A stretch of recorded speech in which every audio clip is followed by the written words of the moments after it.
J'aime aussi participer au groupe de relecture.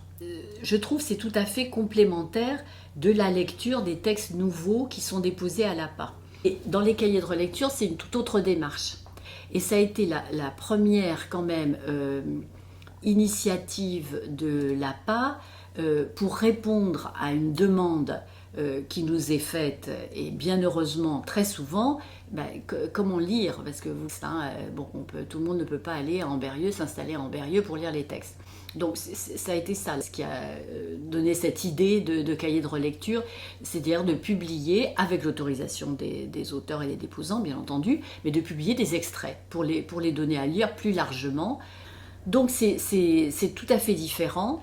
Et ce qui est très intéressant, bien entendu, c'est de lire donc toute une série de textes sur le même thème. Et ça, moi je sais que ça m'a ouvert des horizons vraiment incroyables.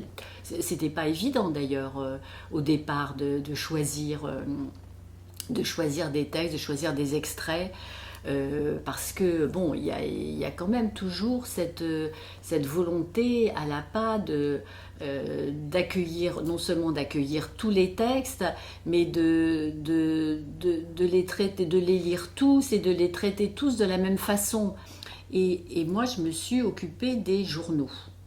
On en avait à ce moment-là, je crois, une trentaine à peu près, une trentaine de journaux écrits pendant la guerre, 14-18, on est là jusqu'à 19. Et ça m'a fait vraiment prendre conscience de la valeur des journaux et de la collection de journaux à l'APA. Ce cahier aussi, pour moi, il est particulier parce qu'il a donné lieu à un échange de textes avec nos amis belges, nos amis allemands et nos amis italiens. C'est-à-dire que nous avons publié des extraits de textes de leurs archives respectives. J'ai participé au cahier de relecture sur Maghreb et autobiographie, absolument passionnant et vraiment, et en plus sur un sujet qui me concernait aussi personnellement, sur les problèmes de double culture. J'ai participé aussi à Écrire la maladie.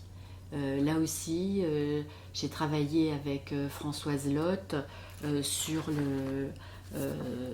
le chapitre consacré aux troubles mentaux, et aussi, plus récemment, au cahier sur notre mai 68.